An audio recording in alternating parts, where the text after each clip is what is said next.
my another video and कैसे हैं आप सभी. I hope everybody is doing really good in their lives. And if you're new to my channel, today's video is the previous part, continuation of my previous videos, part 1 and part 2. Life is never ending cycle. So before watching this video, please watch my previous video, Life is never ending cycle, part 1, part 2, and then it's part 3, right?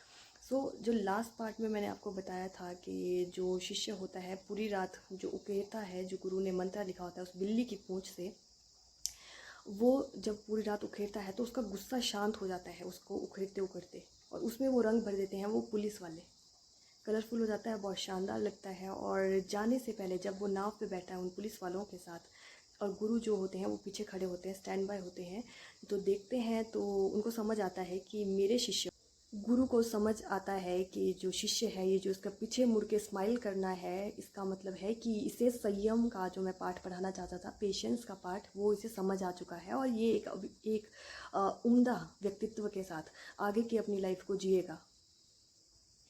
इसके साथ साथ गुरु ने एक और बात को समझा दिया कि यदि हमारी लाइफ में कोई भी ऐसी कंडीशन आती है कि किसी ने हमें धोखा दे दिया या किसी रिलेशनशिप में हमें धोखा मिल गया, तो हमें उस इंसान या उस रिश्ते को ख़त्म ना करके पेशेंस में अपने वर्क पे फोकस करना चाहिए. कार्य कुछ भी हो सकता है.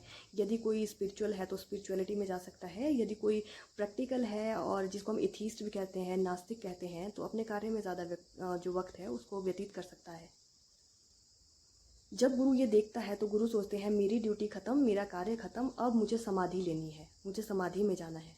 इस तरह से जो गुरु होते हैं उन्होंने डिफरेंट स्टेजेस ऑफ लाइफ, जैसे कि सबसे पहले आपको मैंने बताया कि इस कहानी में सबसे पहला था स्प्रिंग यानी कि वसंत ऋतु, जिसमें कि एक बच्चे का जन्म होता है और बच्चा 10 वर्ष से आयु की कम होती है उसकी, और उस दौरान उसको कुत्ते जैसा बिहेव करना था, वो एक कुत्ते के साथ खेलता था. कुत्ते का मतलब है वफादार होना, गुरु जैसा कहे, माता पिता जैसा कहे वैसा करना, या हमारे पूर्वज जैसा कहते हैं हमें वैसा उस टाइम पे बिहेव करना चाहिए.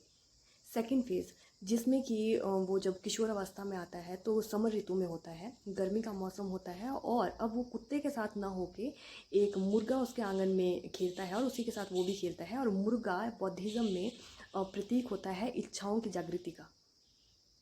तो गुरु क्या कहता है कि उस टाइम पे हमको कंट्रोल करना चाहिए, हमें कंट्रोल करना था किसी भी बच्चे को, या कि हम ये कह सकते हैं कि ये विद्यार्थी जीवन को बता रहा है. अवस्था मैंने आपको बताई थी जिसमें कि ऋतु होती है समर की, और आंगन में जो अब वो जो बच्चा होता है वो बड़ा होता है, किशोरावस्था में होता है, और वो कुत्ते की जगह एक मुर्गे के साथ अब खेलता है. मुर्गे का बौद्धिज़्म में जो सिंबल है वो दर्शाता है हमारी इच्छाओं का जागृत होना, हमारी इच्छाओं का होना. तो जो लड़का इच्छाओं में वशित होकर वहाँ से भाग जाता है, और इस तरह से जो उसकी शिक्षा होती है वो अधूरी रह जाती है. और जिस समय पे कहीं ना कहीं इसको हम रिलेट कर सकते हैं स्टूडेंट्स लाइफ के साथ, या हम कह सकते हैं विद्यार्थी जीवन के साथ. ये जो इसकी किशोर अवस्था थी, लेकिन उसमें वो भाग गया इच्छाओं की वजह से, और पढ़ाई तो उसके आधे में ही छूट गई. और इसीलिए जब पढ़ाई आधे में छूटी तो उसने एक क्रिमिनल, जो एक हत्या होती है, उसको अंजाम दिया, क्योंकि अवेयरनेस तो थी नहीं, पढ़ाई तो थी नहीं, नियंत्रण खुद पे नहीं था. और उसके बाद थर्ड जो स्टेज बताते हैं गुरु, वो होती है पतझड़ की, जिसमें कि वो अकेले बैठते हैं. गुरु अकेले बैठते हैं और अपने जो कर्म होता है, जो उनका डेली का वर्क होता है, भिक्षा मांगना, उसी में अपने को विलीन करते हैं अपने कार्य में. और उसके साथ उनके साथ एक बिल्ली को, कैट को दर्शाया गया. तो बौद्धिज़्म में कैट का होना होता है कंसंट्रेशन का होना, यानी कि खुद पे नियंत्रण का होना बुरी परिस्थिति में भी, राइट. उसके बाद जब गुरु होते हैं, बैठते हैं समाधि पे और अपने प्राण को त्यागने लगते हैं यूनिवर्स के पास, उस गॉड फादर के पास, तो फिर जो बौद्धिज़्म होता है ना, उसमें जो समाधि लेते हैं, इसकी अपना ही एक ट्रेडिशन होता है, एक रिचुअल होता है, जिसमें कि उनकी आइज़ को मम्मी की तरह क्लोज़ किया जाता है. तो उनकी जब आइज़ क्लोज़ होती हैं तो उनके आई से पानी निकलता है, आंसू टपकते हैं, और वो रियलाइज़ करते हैं कि इस वर्ल्डली जो मोह, जिसको हम बोलते हैं लव मोह, उससे वो भी नहीं छूट पाए, एक ज्ञानी भी नहीं छूट पाया. उनको अपने प्रिय शिष्य की याद आई. अब जब गुरु समाधि में बैठते हैं और आंसू उनके आईज से निकलते हैं, तो गुरु को समझ आता है कि इस मोह जाल से वो खुद को भी नहीं बचा पाए. कहते हैं यूनिवर्स से कि O universe, I also tangled myself into a love relationship with my disciple. It means what, कि मुझे भी डिटैचमेंट नहीं मिली. मैं भी खुद को डिटैच नहीं कर पाया इस मोह से, इस वर्ल्ड की जो दुनिया की ये दुनियादारी होती है उससे मैं खुद को डिटैच नहीं कर पाया। और इस तरह से वो समाधि ले लेते हैं, और जैसे ही समाधि वो लेते हैं उनकी अस्थियां बचती हैं, उस नाव के नीचे से एक जो सांप होता है वो तैरता हुआ उस पानी में तैर कर जाता है। और सिंबल ये जो बौद्धिज़्म में सांप होता है, ये बर्थ एंड रीबर्थ की जो साइकिल होती है, चेन होती है, उसको दर्शाता है। इस तरह से उनका कोई नया जन्म उस सांप ने बता दिया कि वो कहीं और साइकिल में चले गए, गुरु जो होते हैं। अब शिष्य जो होता है, शिष्य वापस आता है उस सज़ा को काटकर जो उसने मर्डर किया था, और जब मोनेस्ट्री में वापस आता है तो दिखता है उसके वहाँ पे गुरु नहीं होते हैं। और अब जो सीज़न होता है उसके वापस आने का, पतझड़ के सीज़न में उसके गुरु ने समाधि ली और पतझड़ के ही सीज़न में वो सज़ा काटने के लिए उस मोनेस्ट्री को छोड़ के निकल गया था। और अब जो सीज़न होता है वो होता है बर्फ़ का सीज़न, जब पूरी जो झील होती है, झील का जो पानी होता है वो एकदम से ठोस हो गया होता है, सॉलिड हो गया होता है जम के, ठंड के कारण। तो जब वो आता है तो दिखता है उसके जो गुरु के कपड़े होते हैं उस पर वो सांप बैठा होता है, और वो समझ जाता है उसके गुरु ने जो शिक्षा उसे दी थी कि सांप का मतलब है रिबर्थ का होना, साइकिल, न्यू साइकिल का चलना। और वो प्रणाम करता है बुद्धा की उस मूर्ति को और जाता है अपने गुरु की अस्थियों को ढूंढने बाहर। जब वो जाता है तो खोदता है वो उस बर्फ़ को और अपने गुरु की अस्थियों को बाहर निकालता है और लाल कपड़े में लपेटता है, लाल कपड़े में उसे लपेटता है पूरी अस्थियों को। और उनका ना एक रिचुअल होता है एक और बौद्धिज़्म में, कि जब भी उनका कोई गुरु या लामा मरता है तो वो उसकी ना मूर्ति बनाते हैं, उस मूर्ति की स्थापना करते हैं, बुद्ध की एक मूर्ति बनाते हैं उन्हीं अस्थियों को उसमें अंदर डाल के, और वो वही करता है, सेम उसे अस्थि को अंदर डालता है और एक बौद्धा जो मूर्ति होती है बुद्ध की, उसकी स्थापना करता है। इस तरह से वो अपना जीवन यापन अपने गुरु की तरह ही करना स्टार्ट कर देता है। तभी एक रात क्या होता है कि वहाँ पे एक औरत आती है, एक महिला आती है, और उसके हाथ में एक नवजात शिशु होता है जो हार्डली 2.5 ईयर का होता है।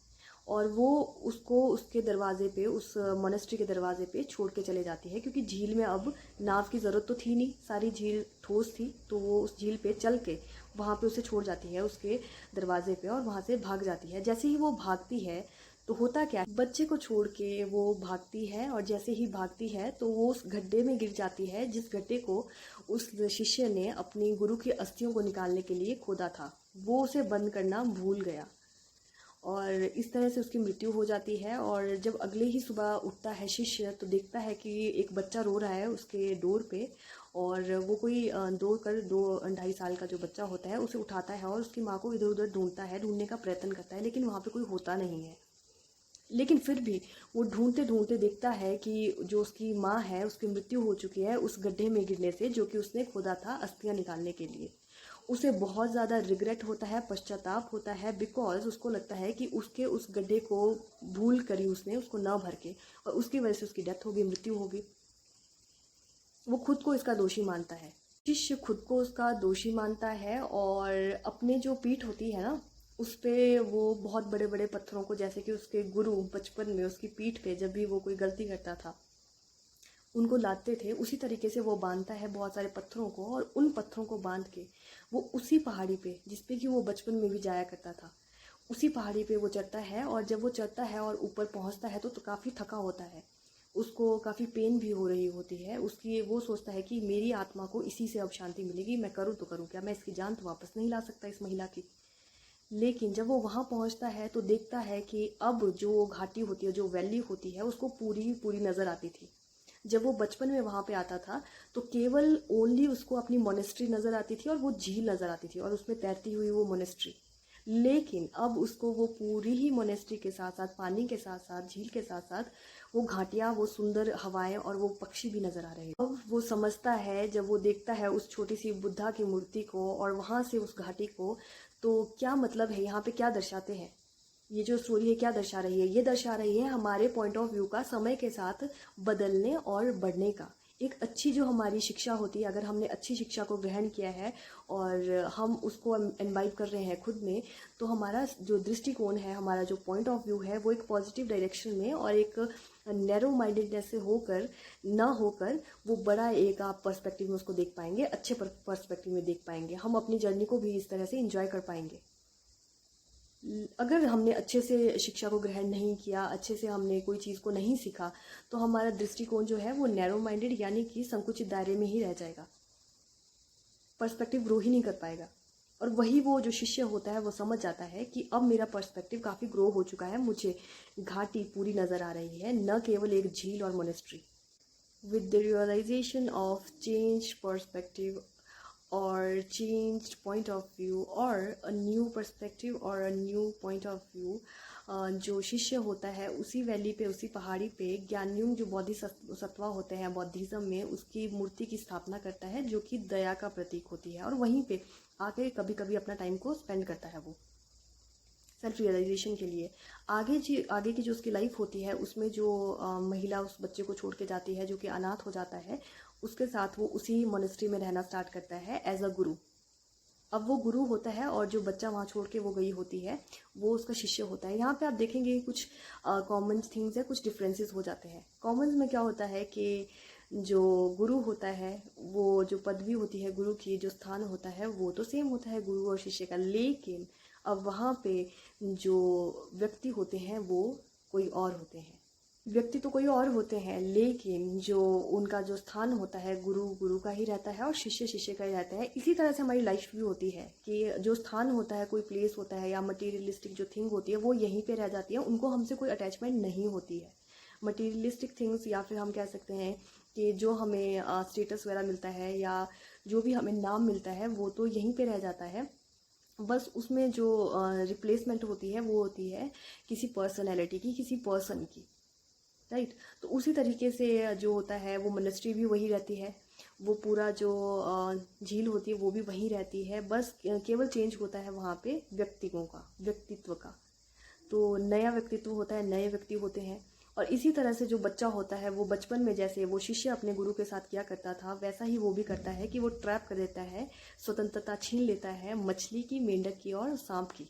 उसी तरह से जिस तरह से जो शिष्य के पहले वाले गुरु होते हैं वो उसे शिक्षा देते हैं, सेम वो भी अपने शिष्य को देता है। उसके जो पीठ होती है, बैक होती है, अपर बैक होती है, वहाँ पे पत्थरों को लाद के उस पर बांध के उस पर। अब देख रहे हैं इसमें कि जो पूरा जो हमारी लाइफ साइकिल होती है वो इसी तरह से हमारी चलती है कि हम पहले जो होते हैं हमारे स्थान पे वो आगे जाके कोई और होगा, या फिर जिस स्थान पे आज हम हैं आज इस स्थान पे पहले कोई और था। अब जो शिष्य होता है, जो पुराना वाले शिष्य अब गुरु हो चुके हैं, वो अपने गुरु की जो समाधि ले चुके होते हैं, उनकी जो किताबें होते हैं, उनकी जो शिक्षाएं होती हैं उसको ग्रहण करता है जो फर्दर उसकी बच गई थी जब वो भाग गया था। और इस तरह से अपने जो शिष्य होता है उसे वो शिक्षा देना स्टार्ट करता है। ये मोनेस्ट्री यहाँ पे पूरी स्टोरी में दर्शाई गई है।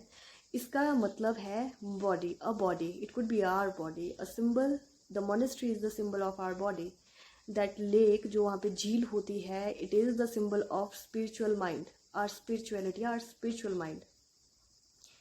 और जो वहाँ पे डोर वहाँ पे दर्शाया गया था, जो मैंने स्टार्टिंग में आपको पहले पार्ट में बताया, उसमें जो वो डोर होता है बिना वॉल्स के होता है, बिना दीवारों के होता है। उसका मतलब होता है कि ये जो वॉल है ये हमारा दिल है, और ये जो इधर उधर से जो लोग आते थे वो हमारे इमोशंस होते हैं। इट मीन्स व्हाट, कि हमारा जो दिल होता है उसके पास कोई वॉल नहीं होती है, और इमोशंस कहीं से भी आ सकते हैं, पूरे वर्ल्ड में कहीं से भी इमोशंस आ सकते हैं, और वो हमारे दिल के ही थ्रू आते हैं। कोई मतलब इधर उधर से नहीं आते हैं, किसी और ऑर्गन से नहीं आते हैं हमारी बॉडी में। और सिंपल लैंग्वेज में अगर मैं आपको कहूँ, बताऊँ और ब्रीफ इसको करूँ, तो इसका मतलब यही है कि इमोशंस का कोई डोर नहीं होता है, ये कहीं से भी आ जा सकते हैं। और हमारे ये जो पूरी स्टोरी है इसमें यही जताया गया कि life is never ending cycle. जहाँ पे पहले कोई शिष्य था और कोई उसका गुरु था, वहीं पे अब वो शिष्य जो होता है वो बड़ा होके गुरु बन जाता है और उसका एक शिष्य होता है, और ये प्रोसेस आगे ऐसे ही कंटिन्यू होती रहती है। आपको मेरा कंटेंट कैसा लगा, आपको ये मेरी स्टोरी आज की कैसी लगी, आप कमेंट्स में बता सकते हैं। और इसके साथ साथ do subscribe to my channel, like it, share it. Radhe Radhe, Shri Radhe Krishna.